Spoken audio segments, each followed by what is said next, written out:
Hello my dear friends, എല്ലാവർക്കും നമ്മുടെ ചാനലിലേക്ക് സ്വാഗതം. ഓക്കെ, ഇന്നത്തെ നമ്മുടെ ടോപ്പിക്ക് നിങ്ങൾ സ്നേഹിക്കുന്ന വ്യക്തിക്ക് ഈ നിമിഷം എന്താണ് നിങ്ങളോട് ഷെയർ ചെയ്യാനുള്ളത് അല്ലെങ്കിൽ പറയാനുള്ളത് എന്നുള്ളതാണ്. വീഡിയോയിലേക്ക് പോകുന്നതിന് മുമ്പായിട്ട് ഈ ചാനൽ ഇതുവരെ സബ്സ്ക്രൈബ് ചെയ്യാത്ത ആരെങ്കിലും ഉണ്ടെങ്കിൽ ദയവായിട്ട് സബ്സ്ക്രൈബ് ചെയ്യുക. വീഡിയോ ഇഷ്ടമായാൽ തീർച്ചയായിട്ടും ലൈക്ക് ചെയ്യുക, ഷെയർ ചെയ്യുക, കമൻറ്റ് ചെയ്യുക. ഇതൊരു ജനറൽ റീഡിംഗ് ആണ്, അതുപോലെ ജനറൽലെസ് ആണ്, ടൈംലെസ് ആണ്. വീഡിയോ നിങ്ങളെപ്പോൾ കാണുന്നോ ആ ഒരു ടൈമിൽ വാലിഡ് ആയിരിക്കുന്നതാണ്. ജനറൽ റീഡിംഗ് ആയതുകൊണ്ട് എല്ലാ പേർക്കും ഒരുപോലെയൊന്നും റെസനേറ്റ് ആവില്ല. നിങ്ങളുടെ സിറ്റുവേഷനായിട്ട് മാച്ച് ആവുന്നുണ്ടെങ്കിൽ മാത്രം പോസിറ്റീവായിട്ട് എടുത്താൽ മതി, അല്ലാത്ത കാര്യങ്ങൾ വിട്ടേക്കാം. ഓക്കെ, നിങ്ങൾ ഡീപ്പായിട്ടൊന്ന് മെഡിറ്റേറ്റ് ചെയ്യുക, കോൺസെൻട്രേറ്റ് ചെയ്യുക, പോസിറ്റീവായിട്ട് തിങ്ക് ചെയ്യുക. എന്നതിന് ശേഷം വീഡിയോ തുടർന്ന് കാണുക. ഓക്കെ, നമുക്ക് നോക്കാം എന്താണ് ഈ ഒരു സമയത്ത് ഈ വ്യക്തിക്ക് നിങ്ങളോട് പറയാനുള്ളത്. നിങ്ങളുടെ പേഴ്സണെ കുറിച്ച് ചിന്തിക്കുക. നിങ്ങളുടെ മനസ്സിലുള്ള കാര്യങ്ങൾ പോസിറ്റീവായിട്ട് തന്നെ പുറത്തെടുക്കുക. ആ വ്യക്തിക്ക് ഈ നിമിഷം എന്താണ് നിങ്ങളോട് പറയാനുള്ളത് എന്ന് നമുക്കറിയാം. Think about your person, meditate and think about your person. What do they want to tell you right now? അവർ എന്താണിപ്പോൾ നിങ്ങളോട് പറയാനായിട്ട് ആഗ്രഹിക്കുന്നത്? What they really want to tell you right now? Yes,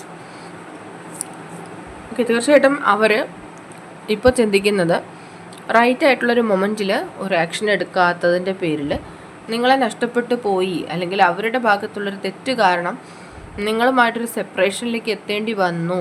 ഇങ്ങനെയുള്ള ചിന്തകളാണ് ആ വ്യക്തിയുടെ മനസ്സിനെ അലട്ടിക്കൊണ്ടിരിക്കുന്നത്. ഇനി നിങ്ങൾക്ക് അവരുടെ ലൈഫിലേക്ക് നിങ്ങളെ തിരിച്ച് കിട്ടുമോ, അതിൻ്റെ ഉള്ള ഒരു ടൈം അവർക്ക് നഷ്ടപ്പെട്ടോ എന്നൊക്കെ അവർ ചിന്തിക്കുന്നുണ്ട്. നിങ്ങളെക്കുറിച്ച് അവർ കൂടുതലായിട്ട് ആഴത്തിൽ ചിന്തിക്കുന്നത്, അതായത് നിങ്ങളെ കണ്ടുമുട്ടിയ നാൾ മുതലുള്ള കാര്യങ്ങൾ, പാസ്റ്റിൽ സംഭവിച്ച എല്ലാ കാര്യങ്ങളും, അതായത് എങ്ങനെയാണ് റിലേഷൻഷിപ്പ് സ്റ്റാർട്ട് ചെയ്തത്, ആ ഓരോ മൊമെൻറ്റ്സും അവരിങ്ങനെ റിപ്പീറ്റായിട്ട് ഓർത്തെടുക്കാൻ ശ്രമിക്കുന്നുണ്ട്. എവിടെയൊക്കെയാണ് അവരുടെ ഭാഗത്ത് തെറ്റുകൾ സംഭവിച്ചത് എന്നൊക്കെ അവരിപ്പോൾ മനസ്സിലാക്കുന്നു എന്നാണ് പറയുന്നത്. അങ്ങനെയൊക്കെ ആണെങ്കിലും അവരുടെ പ്രതീക്ഷ ഇപ്പോഴും അവർ കൈവെടിഞ്ഞിട്ടില്ല. ഇനിയും ഒന്ന് ചേരൽ ഉണ്ടാകുമെന്ന് അവർ പ്രതീക്ഷിക്കുന്നുണ്ട്. അതുപോലെ അവർ സ്വയം അവരെ കുറ്റപ്പെടുത്തുന്ന ഒരവസ്ഥയിലാണ് അവരിപ്പോൾ ഉള്ളത്. I didn't act when I should have. അവർക്ക് ആക്ഷൻ എടുക്കാൻ കഴിയുമായിരുന്ന സമയത്ത് ഒന്നും തന്നെ അവരൊരു ആക്ഷൻ എടുത്തില്ല എന്നുള്ള ഒരു നഷ്ടബോധം, ഒരു മിസ് ഫീലിങ്സ് അവർക്കുണ്ട്. And I feel unclear about where we stand. ഇപ്പോൾ നമ്മുടെ രണ്ടുപേരുടെയും നിലപാടുകളെ ഓർത്ത്, അല്ലെങ്കിൽ നിങ്ങളുടെ രണ്ടുപേരുടെയും നിലപാടുകൾ ഓർത്ത് അവർ കൺഫ്യൂസ്ഡ് ആണ്. എവിടെയാണ് ഇപ്പോൾ നിങ്ങൾ രണ്ടുപേരും എത്തി നിൽക്കുന്നത് എന്നവർ ചിന്തിച്ച് ഒരുപാടധികം കൺഫ്യൂസ്ഡ് ആകുന്നു എന്നുള്ളതാണ്. എന്താണ് ചെയ്യേണ്ടത്, മുന്നോട്ടിനി എന്ത് ഡിസിഷൻ എടുക്കണം, എന്ത് ആക്ഷൻ എടുക്കണം എന്നൊക്കെയുള്ള ഒരു ചിന്ത അവരിലുണ്ടെന്നാണ് അവർ പറയുന്നത്. അതുപോലെ തന്നെ എല്ലാ കാര്യങ്ങൾക്കും ഒരു ക്ലാരിറ്റി ഉണ്ടാവണം, ഈക്വൽ ഗിവ് ആൻഡ് ടേക്ക് ഉണ്ടാവണം. അതായത് എല്ലാ കാര്യങ്ങളും, ഇപ്പോൾ നിങ്ങൾ എന്താണോ പ്രതീക്ഷിക്കുന്നത്, നിങ്ങൾ എന്താണോ വ്യക്തിയിൽ നിന്ന് ആഗ്രഹിക്കുന്നത്, അതെല്ലാം തന്നെ അവർക്ക് നിങ്ങൾക്ക് തരാനായിട്ട് അവർ ആഗ്രഹിക്കുകയാണ്.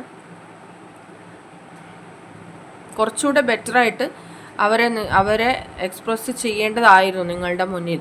പല കാര്യങ്ങളും അവർ മറച്ചു വെച്ചു, അല്ലെങ്കിൽ പല കാര്യങ്ങളും പിന്നെ ആവട്ടെ എന്നവർ ചിന്തിച്ചു വെച്ചു. അതെല്ലാം തന്നെ നിങ്ങളെ നഷ്ടപ്പെടുത്താനായിട്ടാണ് അവർ സഹായിച്ചത് എന്നവർ പറയാണ്. And the lessons I learned from us will never be forgotten. ഒരിക്കലും ഈ ഒരു റിലേഷൻഷിപ്പ് കൊണ്ടുണ്ടായ പാഠം ഒരിക്കലും അവർക്ക് മറക്കാൻ പറ്റില്ല എന്നുള്ളതാണ്. അത്രയും ഒരു സോൾട്ടായി നിങ്ങളുമായിട്ട് അവർക്ക് ഉണ്ടായിട്ടുണ്ട്. അത്രയും സോൾ ബോണ്ടിങ്ങുള്ള റിലേഷൻഷിപ്പാണ്, ഡീപ്പായിട്ടുള്ള കണക്ഷനാണ് കാണുന്നത്. പക്ഷെ അങ്ങനെയുള്ള റിലേഷൻഷിപ്പിനെ അവരായിട്ട് തന്നെ ഈസി ആയിട്ട് നഷ്ടപ്പെടുത്തി എന്നുള്ളത് അവർക്ക് റിഗ്രറ്റ് ഉണ്ടാക്കുന്നു എന്നാണ് പറയുന്നത്. ആൻഡ് ഇനി ഒരിക്കലും അവർ നിങ്ങളെ ഉപേക്ഷിച്ച് പോവില്ല. നിങ്ങളെ വിട്ട് പോകാനായിട്ട് അവർ ഒരിക്കലും ഇനി ആഗ്രഹിക്കില്ല എന്നുള്ളതാണ് അവർ വെളിപ്പെടുത്തുന്നത്. അവർ നിങ്ങളെ പല പ്രാവശ്യം അവഗണിച്ചിട്ടുണ്ട്, പലതരത്തിൽ വേദനിപ്പിച്ചിട്ടുണ്ട്. പക്ഷെ ഒരിക്കലും ഇനി അങ്ങനെ ഒന്നും സംഭവിക്കില്ല എന്നുള്ളത് അവർ പ്രോമിസ് തരാണ്. ആ ഒരു സ്ട്രോങ് കമ്മിറ്റ്മെൻ്റ് ഒക്കെ നിങ്ങൾക്ക് നൽകണമെന്ന് അവർ ആഗ്രഹിക്കുകയാണ്. ഫ്യൂച്ചറിൽ അവരുടെ ഒപ്പം നിങ്ങൾ കൂടെ ഉണ്ടാവുമെന്നുള്ളൊരു പ്രോമിസ് തരാണ്. ആൻഡ് ഇപ്പോൾ അവർക്ക് ഈ ഒരു സാഹചര്യത്തെ ഹീൽ ചെയ്യാനായിട്ടുള്ള ശ്രമങ്ങളിലാണ്. അവർക്ക് അത്രത്തോളം മാനസികമായിട്ടുള്ള പീഡനങ്ങൾ അല്ലെങ്കിൽ ഒരു സമ്മർദ്ദങ്ങളൊക്കെ ഉള്ള സമയമാണ്. സ്വന്തമായിട്ട് തന്നെ അവർ ചെയ്ത തെറ്റുകൊണ്ട്, അവർ ചെയ്ത മിസ്റ്റേക്ക് കൊണ്ട് അവർ അനുഭവിക്കുന്നുണ്ട്. ഓക്കെ, നിങ്ങളുടെ പ്രണയം എന്ന് പറയുന്നത് ഒരിക്കലും മറ്റ് ഒരാളുമായിട്ടോ അല്ലെങ്കിൽ മറ്റൊരു സിറ്റുവേഷനായിട്ടോ ഒന്നും കമ്പയർ ചെയ്യാൻ പറ്റില്ല. അത്രയും ഒന്ന് മാറ്റിവെക്കാൻ പറ്റാത്ത പ്രണയം എന്ന് പറയുന്ന പോലെ അത്രയും നിങ്ങൾക്ക് പകരം മറ്റൊരു സ്നേഹത്തെ അവർക്ക് എന്താണ് അവരുടെ ലൈഫിൽ അവർക്ക് എക്സ്പീരിയൻസ് ചെയ്യാൻ കഴിയില്ല എന്നുള്ളതാണ്. അതുപോലെ തന്നെ അവരുടെ ഭാഗത്ത് നിന്ന് നിങ്ങളും ചിന്തിച്ചിട്ടില്ല എന്നുള്ളൊരു കംപ്ലൈൻറ്റ് അവർ പറയണുണ്ട്. ആൻഡ് നിങ്ങൾക്ക് ഒരുപാട് ബുദ്ധിമുട്ടുണ്ടായിരുന്നൊരു സമയത്ത്, അല്ലെങ്കിൽ നിങ്ങൾ അവരെ ആഗ്രഹിച്ചിരുന്ന, അവരുടെ സപ്പോർട്ട് ആഗ്രഹിച്ചിരുന്ന ഒരു സമയത്താണ് അവർ നിങ്ങളെ വിട്ടിട്ട് പോയത്. ഓക്കെ, സോറി, നിങ്ങൾ ചിന്തിക്കുന്ന പോലെയല്ല അവരുടെ ആ ഭാഗത്ത് നിന്ന് അങ്ങനെ ഒരു അറ്റംപ്റ്റ് ഉണ്ടായിരിക്കുന്നു. അതായത് നിങ്ങൾ അവർ തീർച്ചയായിട്ടും വിട്ടു പോയത് അത്രയും ഒരു ക്രൂഷ്യലായിട്ടുള്ളൊരു മൊമെൻറ്റിലാണ് ഈ വ്യക്തി നിങ്ങളെ വിട്ടിട്ട് പോയിരിക്കുന്നത്. Okay, and then I have never felt A passion this intense. ഇത്രയും ഒരു ഇൻറ്റൻസ് ആയിട്ടുള്ള ഒരു പാഷൻ ഒരിക്കലും അവർക്ക് ഒന്നിനോട് ലൈഫിൽ ഇത്രയും കാലത്തിനിടയിൽ ഫീൽ ചെയ്തിട്ടില്ല.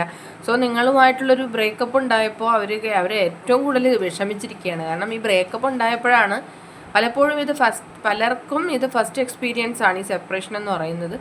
അങ്ങനെയുള്ള വ്യക്തികൾ കാണുന്നുണ്ടെങ്കിൽ നിങ്ങളുടെ പേഴ്സണ് ഇപ്പോഴാണ് ശരിക്കും മനസ്സിലായത് നിങ്ങളുടെ റിലേഷൻഷിപ്പ് എത്രത്തോളമാണ് അവരുടെ ജീവിതത്തെ ആ ഒരു ഒരു രീതിയിൽ മുന്നോട്ട് കൊണ്ടുപോയിരുന്നത് എന്നുള്ളത്. അതുകൊണ്ട് തന്നെ അവർക്ക് ഈ സിറ്റുവേഷനെ എങ്ങനെ കൈകാര്യം ചെയ്യണമെന്ന് പോലും അറിയില്ല. അത്രയും അവർ തകർന്നിട്ടുണ്ട് എന്നുള്ളതാണ്. തകർന്ന് ഉള്ള ജീവിതമാണ് ഇപ്പോൾ അവർക്കുള്ളത്. അവർക്ക് അവരുടേതായിട്ടുള്ള കുറേ റെസ്പോൺസിബിലിറ്റീസ് കാര്യങ്ങളൊക്കെ അവരുടെ ലൈഫിലുള്ള വ്യക്തിയാണ്.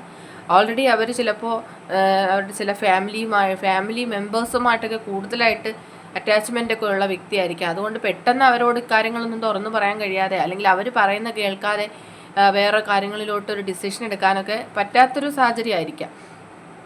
അതൊക്കെ ഉള്ളത് കൊണ്ടാണ് അവർ കുറച്ച് ഇത് ഡിലേ ആയാലും പ്രശ്നമില്ല, അല്ലെങ്കിൽ കുറച്ചുകൂടി കഴിഞ്ഞിട്ട് ഫാമിലിയോട് ഓപ്പണായിട്ട് എല്ലാ കാര്യങ്ങളും പറഞ്ഞതിന് ശേഷം ഈ റിലേഷൻഷിപ്പ് ഒരു ഫാമിലി ലൈഫിലേക്ക് കൊണ്ടുവരാം എന്നൊക്കെ ഒരു ചിന്ത വ്യക്തിയിൽ ഉണ്ടായിരുന്നു എന്നുള്ളതാണ്. പക്ഷേ ആ ഒരു ടൈം അവർക്ക് കിട്ടിയിട്ടുണ്ടായിരുന്നില്ല.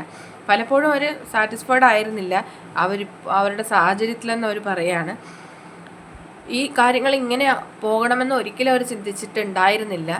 ഈ റിലേഷൻഷിപ്പിനെ അവർക്ക് എങ്ങനെയാണ് ഇത്രയും പെർഫെക്റ്റായിട്ട് കൊണ്ടുപോവേണ്ടത് എന്നവർക്ക് അറിയില്ലായിരുന്നു എന്നുള്ളതാണ്. ഓക്കെ, നഷ്ടപ്പെട്ടു പോകുമെന്ന് ഒരിക്കലും അവർ പ്രതീക്ഷിച്ചിട്ടുണ്ടായിരുന്നില്ല.